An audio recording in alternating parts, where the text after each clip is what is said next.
Daily Message, October 16th, 2023.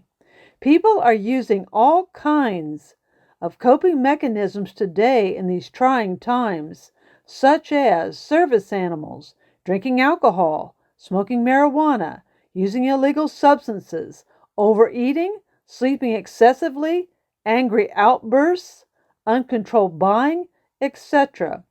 Just prior to being arrested, Jesus used prayer to cope with what lay ahead, knowing it would be a time of horrendous cruelty and suffering.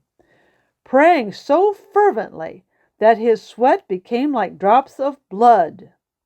Thus, Jesus' coping mechanism was that of prayer. When imprisoned in Rome the first time, Paul coped with that which was totally outside his control by continuing on with his ministry by way of writing letters, during which, at a minimum, he wrote the letter of Paul to the Ephesians, the letter of Paul to the Philippians, the letter of Paul to the Colossians, and the letter of Paul to Philemon. In fact, the theme of the letter to the Philippians was that of joy, or rejoicing in the Lord.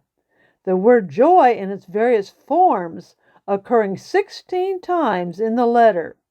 Thus, Paul's coping mechanism was being about productive work. The coping mechanisms Jesus and Paul used are available to each of us as well, and should be our go-to when things feel outside our control and we feel ourselves growing anxious.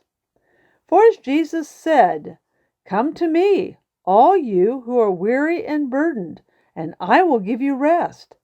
Take my yoke upon you and learn from me, for I am gentle and humble in heart, and you will find rest for your souls." And as Paul wrote, "Rejoice in the Lord always. I will say it again, rejoice.